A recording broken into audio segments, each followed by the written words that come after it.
Om Namo Bhagavate Vasudevaya.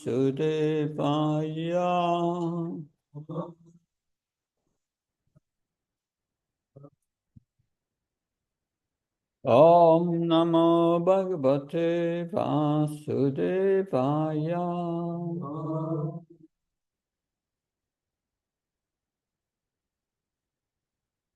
Om Namo Bhagavate Vasudevaya.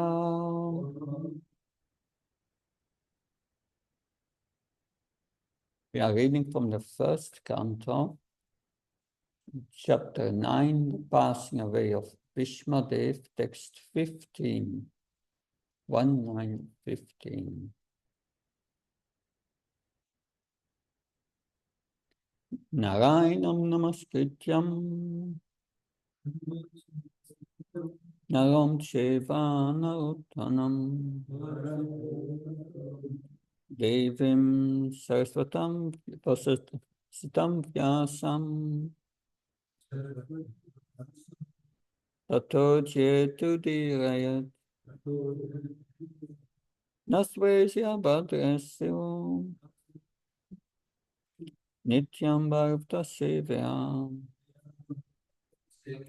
Bhagavat Uttamasloke Bhaktir Bhavati Naistike.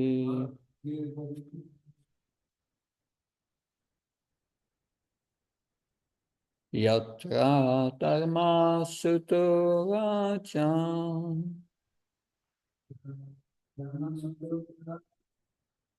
Yatra Dharma Suturaja Gada Panirvikodara Gada Panirvikodara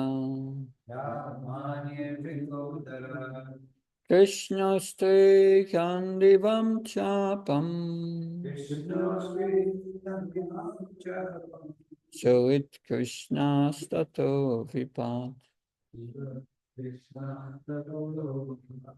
Yatra Dharma Suturaja Gata Panirvikodara Krishna Ste Gandivam Chapam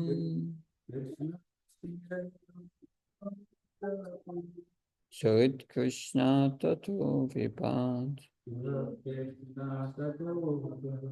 Yatra Dharma Suturaja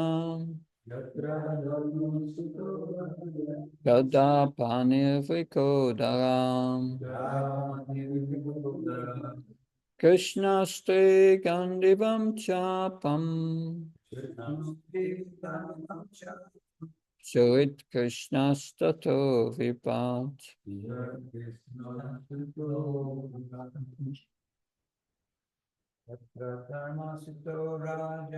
Yatra Dharma Suturaja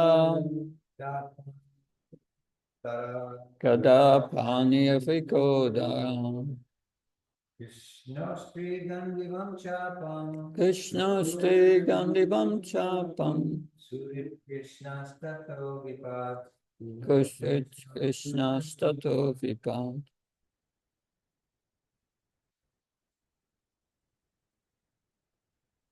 Yatra Dharma Suturaja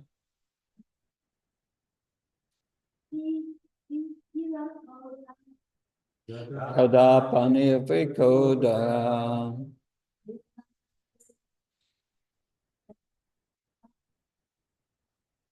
Krishna Ste Gandivam Chapam Surit Krishna Stato Vipat Yatra Dharma Suturaja Gada Panirvikodara Krishna Ste Gandivam Chapam Surit Krishna Stato Vipat. What for what translation?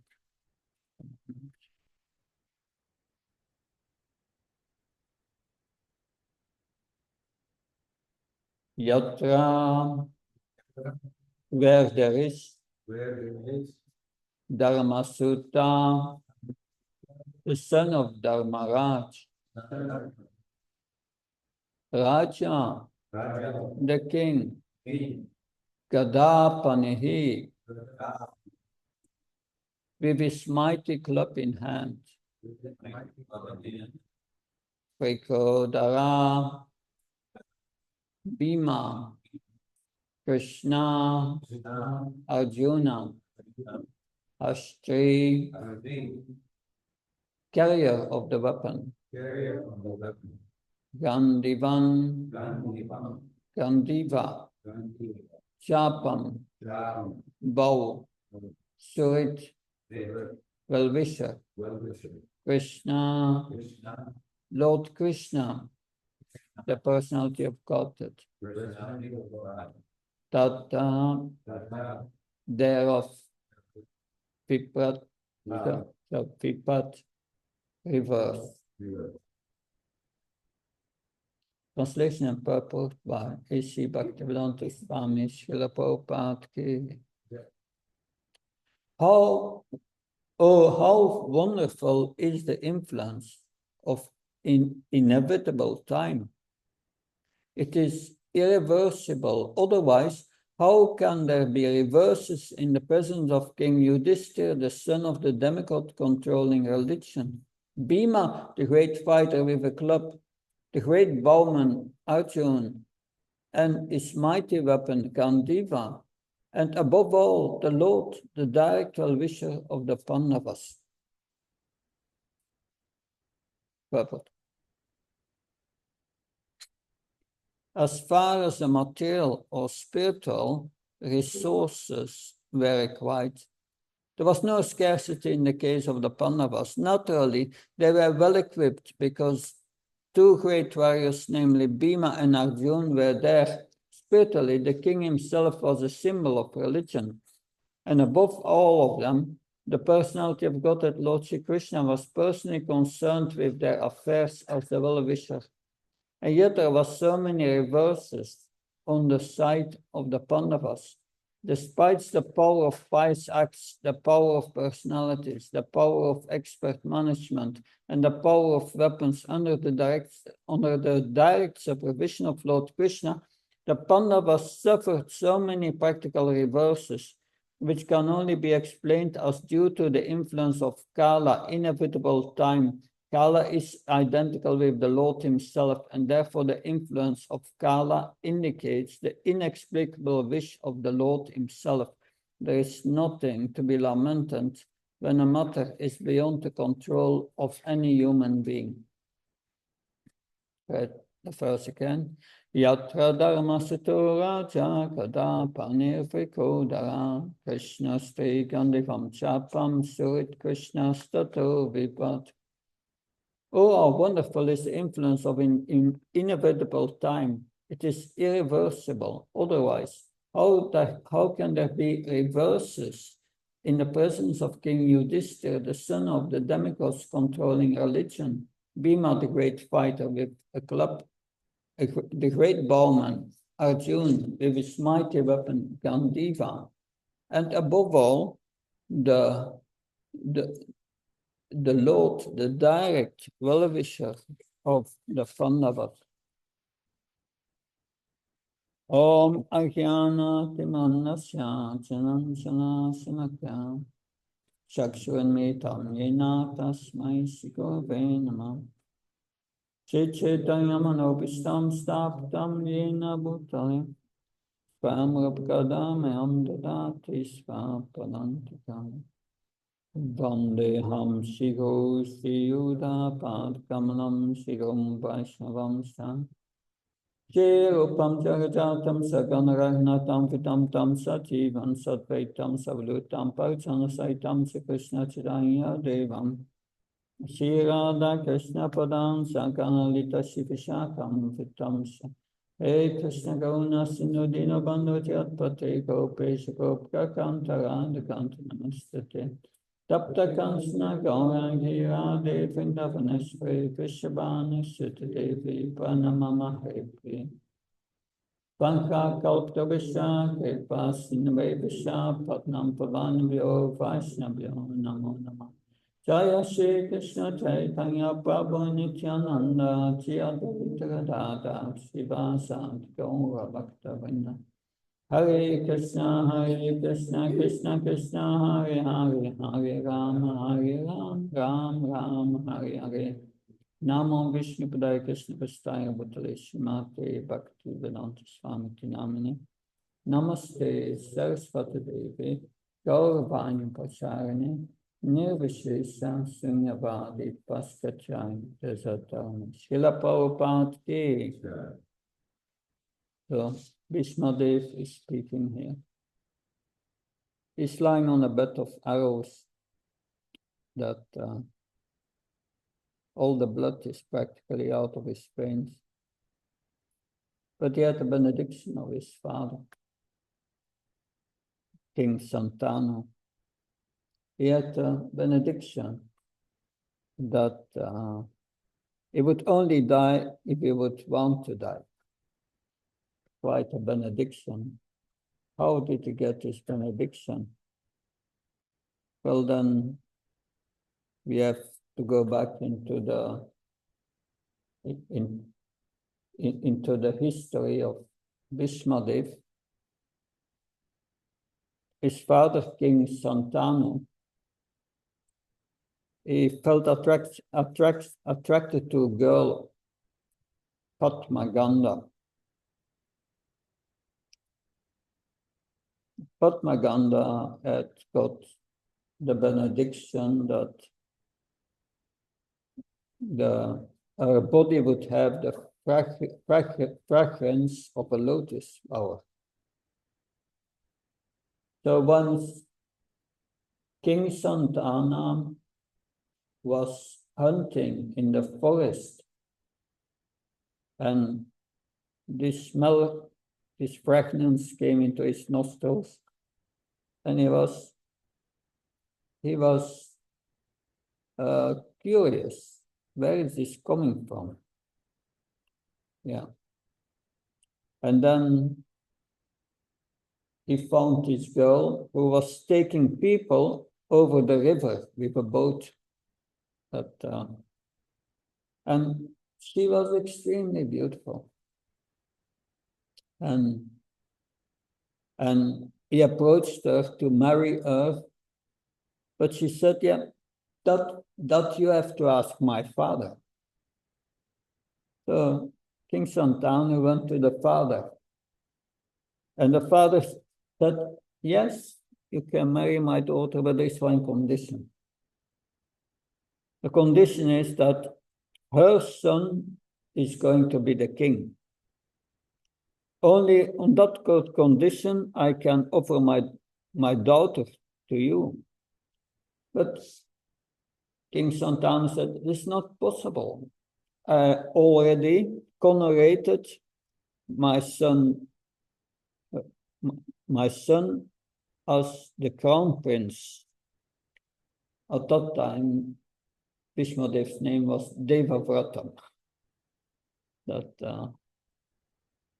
And he said it's not possible. And the man said, sorry, I cannot offer you my daughter. But why did he make that condition? What's the background? Why the father made that condition? So when the girl was born, an astrologer made astrological calculations, and he predicted that her son would be the king. And therefore, the father made this condition that, of course, yeah, when Bhishmadev heard that, was Devavrata at this time, he was thinking, he wanted to fulfill the desire of his father, King Santanu. That, so Bhishmadev, his story, it's because it's a story in a story and in a story. But, Bhishmadev is the son of King Santanu, but King Santanu was before a demigod, was on the heavenly planets. And King Santanu was Madhuvisa. Madhuvisa was his name. And they had this, he was at Satyaloka, Brahmaloka, the planet of Brahma. And they had a ceremonial function with all the demigods. And they were dancing and singing. But then there came a wind, and the wind blew away partially the clothes of Ganga, and some parts of her body became disposed. And Manudvisa was looking at her, staring at her, but all the other demigods looked at the other side. And Brahma said, that kind of behavior is not allowed on the heavenly planets. And said to Madhudvisa, you should take birth on the earth and become a king, that you can choose who will be your father. And he said, yeah, I want to be the son of King Pratipa. And Brahma said, you go for one life to the earth, and Ganga will come with you. She will be your wife. But then, okay, there's another story connected with that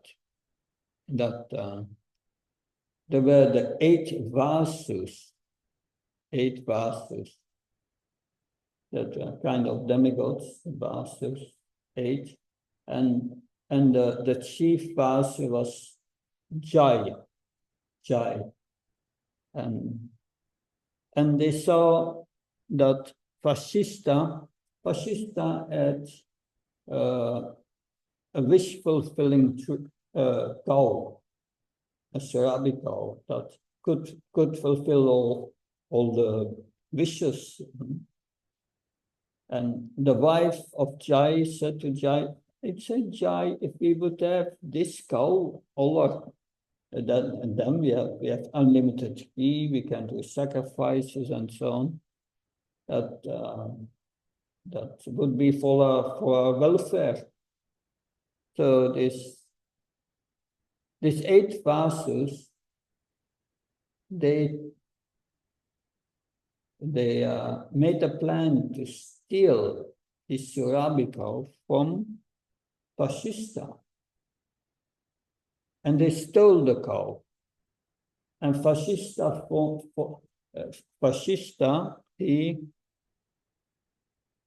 he found out, and he cursed the Vasus to take birth on the earth. That when the Vasus became aware of that, they went to Vashishta, they begged for forgiveness. And Vashishta said, I'm sorry, the words that came out of my mouth, they must become reality. They must be executed. But he says, 7 of you will have a very short stay. But the 8th one, that's the main culprit, Jai, that he should stay an entire life.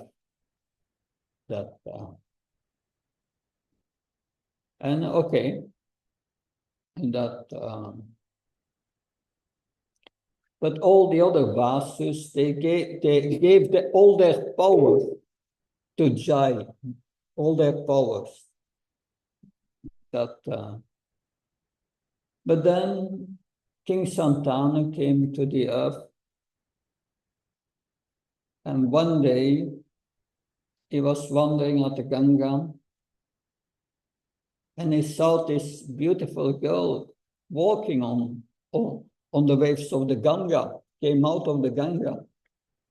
Of course, was love at the first sight, because was Madhudvisa and Ganga before. And so the king asked, please become my queen. From that, but the Ganga said, yes, on one condition, that you never question my actions. That when I do something, you never criticize. Because once you criticize, I will go. That but King Santanu was so bewildered by the beauty of the girl. He was not thinking much of it. He said, yes, no problem. Anyway, they married, and then to their union, the first son was born, and Ganga took after a birth, went to the Ganga and threw the child into the Ganga. And that happened. That happened 7 times. Of course, that were all these vasus, they were a short stay on the earth. That because when Jai was cursed, then Mother Ganga went to see them, and they said, yes, no problem, I will help you. So she was helping them to go back to the, but of course King Santanu, he didn't know this. And when the 8th child was born, he could not withhold himself, and he said to her, you murderess of all our children. And Ganga decided to leave, but she said, okay, you can keep this child as your son, but I will take him first with me to educate him. And that is the birth of Devavrata, Bhishmadev. He was taken to the heavenly planets. In the heavenly planets, he was educated in all the heavenly martial arts and about how, in all the religious principles. Because Bhishmadev is a Mahāyan. He was instructed in all the religious principles by Brihaspati. And he became very learned and expert in all the arts, especially the martial arts and And then when he was about 16, Ganga appeared before King Santanu and said, here is your son. But back to the first story, that King Santanu wanted to marry Padmaganda, and the king said, and her father said, no, only on the condition that, only on the condition that their son becomes a king. So King Santanu said, it's not possible because Devavrata is already coronated as coronated as a crown prince. But then when Devavrata heard that, he went to the father of Padmaganda and said, yeah, that okay, I want you to give your daughter to my father. Yes, the father said, but there's this condition that her son must be the king. But your father has already a son, and you will be the king. So, and Devavrata said, "No, I promise you, I will not become the king." That yes, the father said, but then your son will become. And Devavrata said, "No, I make a vow of lifelong celibacy." And that was a strong vow. And his father was very pleased with that. And therefore he gave him the benediction.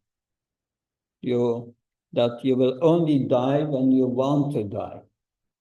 And so we see Bhishma Dev is lying on this bed of arrows.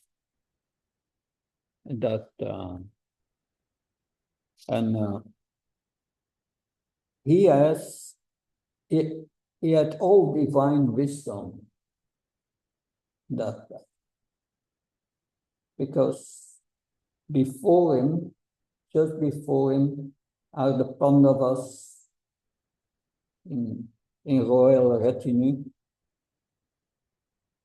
and Krishna. And because Bhishma Dev has practically raised the Pandavas. For the Pandavas, it was like their father, because Pandu left them tiny. Although, for political reasons, he was fighting at the other side, he always was the well-wisher of the Pandavas. And he was so happy to see the Pandavas before him as the rulers of the world. But he had this divine wisdom. And therefore, because Krishna himself could not convince Yudhishthira Maharaj, that's also his pastime, that he could not convince Yudhishthira Maharaj. Yudhishthira Maharaj was thinking, this battle of Kurukshetra was fought. And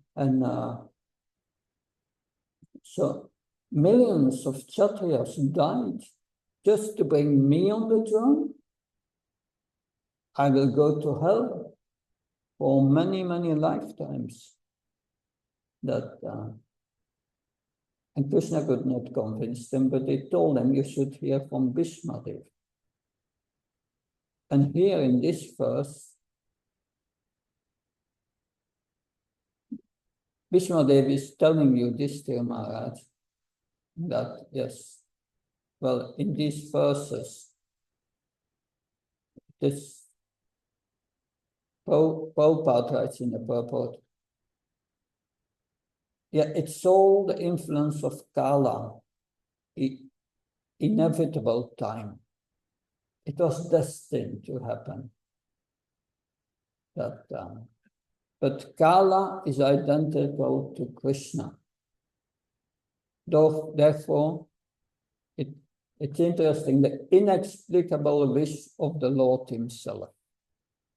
In other words, it was the desire of Krishna that Yudhishthira would be the king. And that he, as a Mahabhagavat, who has the highest qualifications, pure devotee of Krishna, would rule the world.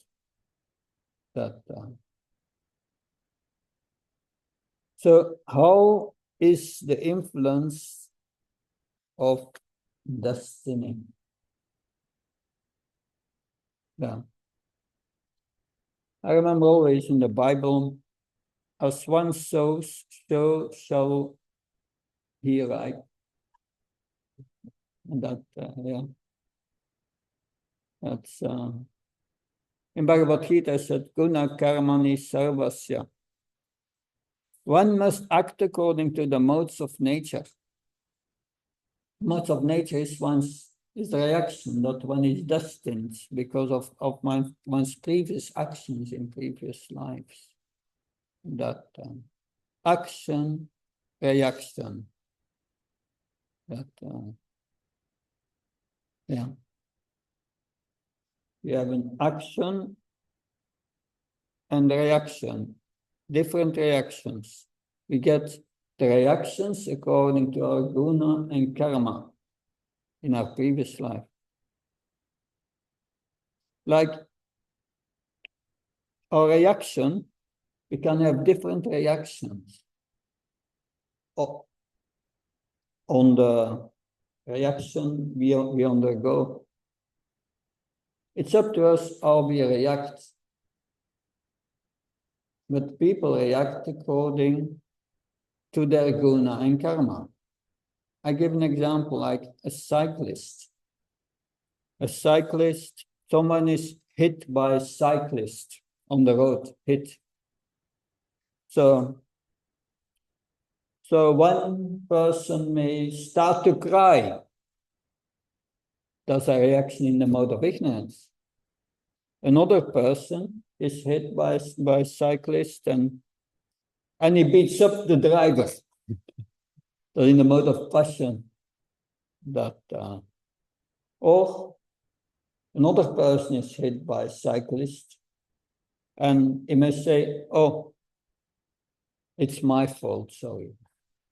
That's in the mode of goodness. So therefore, it's important we are purifying ourselves and come to the mode of goodness. From there, we can go to transcendence, one stage higher. That, yeah. So Kala is time. Everything happens based on the foundation of time. Time moves in cycles. Yes. 1 minute, so many seconds, or cycles. That it moves like a current in a river, and we are the straws in the river, and we have to go with the stream of the river. That in the third and fourth canto, the creation is described, and time is described as the glance of Mahavishnu. It's also described as a part of Lord Shiva. But here in this verse, it is said, how is it possible that these Pandavas underwent so many reverses that Yudhishthira Maharaj is there? Who is Yudhishthira Maharaj? Also called Dharmaraj. He's a son of Dharma, Yamaraj, who is a Mahajana. That he presents the principles of religion. And then we have Bhima. He's most powerful. He has a strength of 10,000 elephants, even more.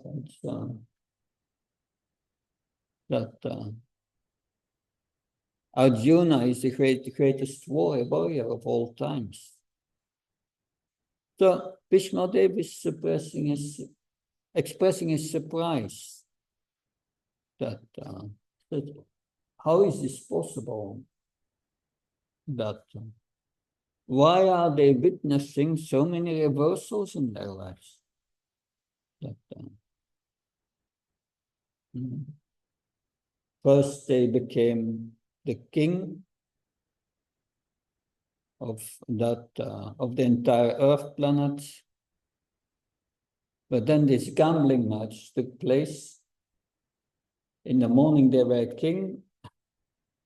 In the evening, they were in exile in the forest. Just one day, changed complete. That they lost everything. But Vishnu is saying here, all these actions are Krishna's pastime. They are not following the ordinary rules of karma. It's Krishna's inexplicable wish. Prabhupada means we cannot understand it. Inexplicable, inconceivable. That, but what is important is their ultimate victory. Always victory is there for them. So this ultimate victory is there when one takes shelter of Krishna. It's not that we become a devotee and my life will be as rose and Charanamrita. No. Someone asked, a devotee asked Prabhupada, well, Prabhupada, will Krishna test us? Prabhupada said, yes. And the devotee asked, and will the test becoming more and more and more severe? Prabhupada said, no. Once you pass the test, you pass the test. But the problem is we don't pass the test. I mean, we need to do the exam again and again. Yes. But the Pandavas were different. That they didn't need any test to pass. They were already pure. But they were instruments in Krishna's service. Like Prabhupada was an instrument. He was an instrument in Krishna's service. So a reporter asked Srila Prabhupada, what was the earliest time you remember you became Krishna conscious? And Prabhupada replied, I cannot remember any time that I was not Krishna conscious. Who can say that? Only Prabhupada. That means he is pure. He was pure from the beginning. He did not have to undergo tests, but still his life was full of challenges, family life and so on. And even if I wanted to come to the West, so many challenges. But that is part of being in the material world. We have to go with the current and tolerate these challenges. But the devotee tolerates and realizes. He becomes detached. Realize I'm not his body. I'm not his mind. The suffering comes into the mind. But the devotee's mind is fixed on Krishna. And therefore, even in the greatest reversals, it's an experience of ecstasy for these pure devotees. But that's only an idea for us. We are not on that platform. So this is what I could say on this verse. Any questions?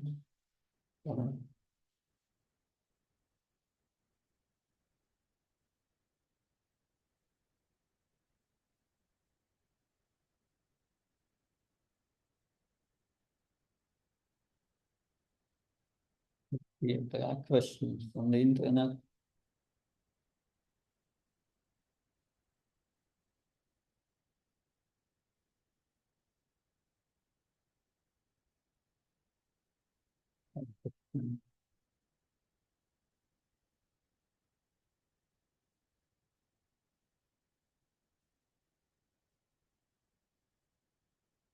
Yeah.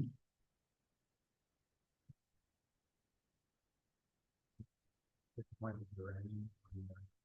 I think about the interesting point about how Prabhupada's life was full of challenges, although he was obviously a good believer and then about all the challenges that the Pandavas as well. But they seem to experience challenges differently.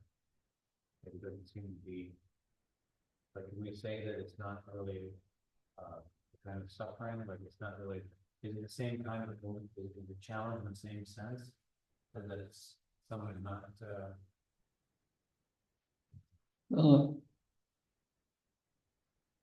the perspective of devotees are usually different.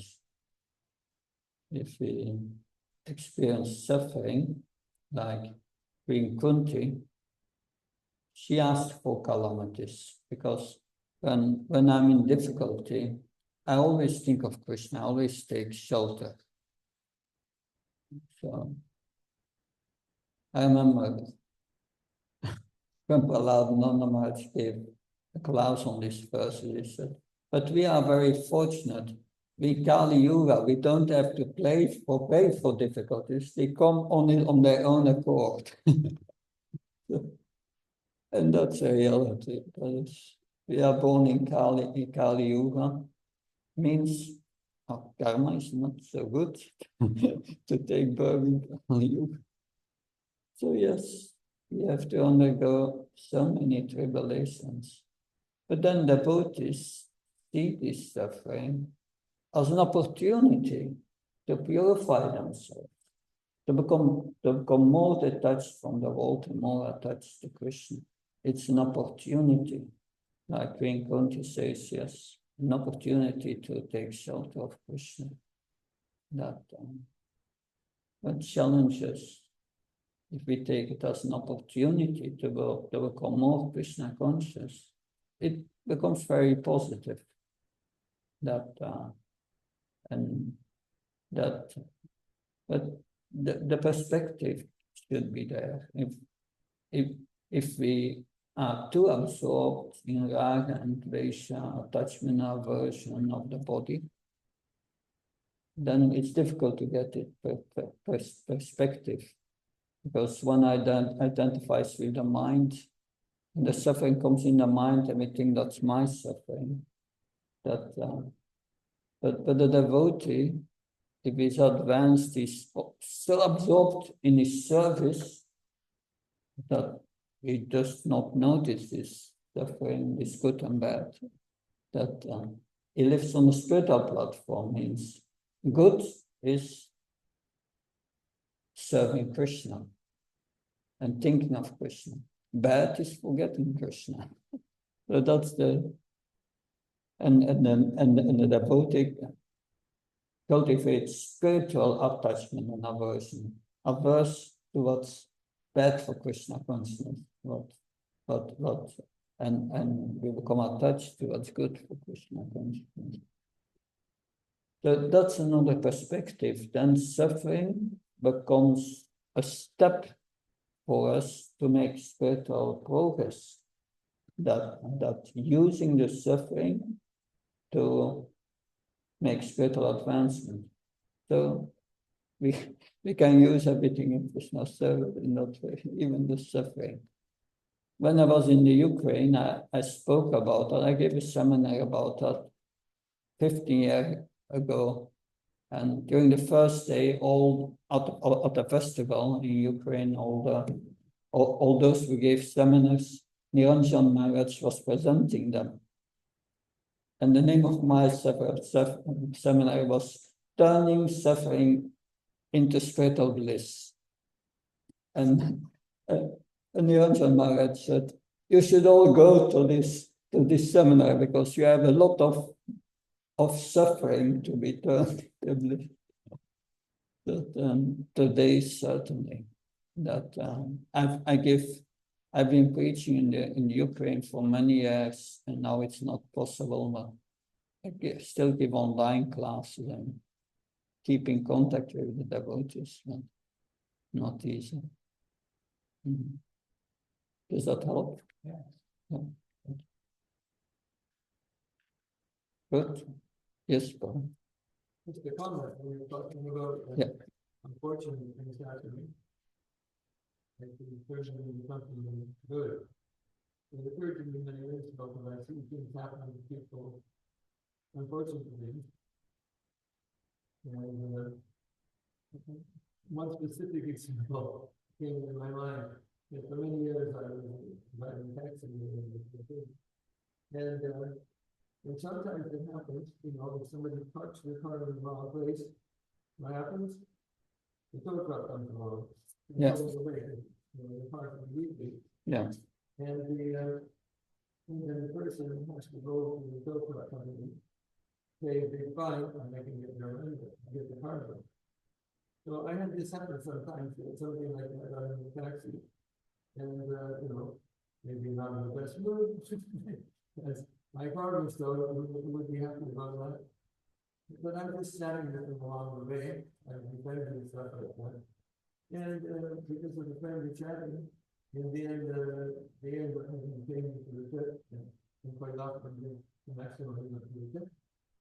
And then I remember to come to the book, you know, and we had something like that. Yeah. Yeah. From their point of view, they're probably thinking, oh, this is a bad day. My car was towed. Yeah. But spiritually speaking, this can be like sometimes misfortune can bring you good fortune. Mm. Right? Misfortune can bring you good fortune. Right? It's almost like this superstar telling you, you know, something bad can happen, but you can see by Krishna's point of view, he's actually giving you good fortune. Yeah. That is. Thank you for sharing that. For a nice practical example. Yeah. Yeah. Like, for that, probably this is the most important thing in our life. I got a Krishna coming through. Mm. On a day that they were taking off this bad day. Yeah. Mhm. Wonderful. Good. No further questions. Yeah. Speakers all on Zoom, I'm not sure if they have any questions. Yeah. You can ask them. Yeah. For those who are on Zoom, please, if you have any questions, you can write them in the chat now. I have a question. Yeah. I'm waiting for a moment. That's good. Mhm.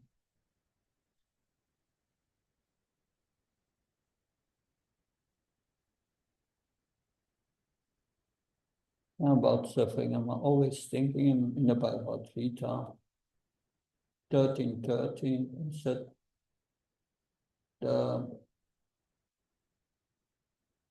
spirit soul has no contact with the material realm. It remains unaffected, the spirit soul. The soul cannot be affected by so-called happiness and distress of this world. But it is the consciousness of the soul that becomes polluted. And by that pollution, we identify with the mind. And the suffering comes into the mind. And that identification is called false ego. That is by that false ego we are suffering. But factually, as spiritual beings, we cannot suffer. We can only experience bliss. That is our nature.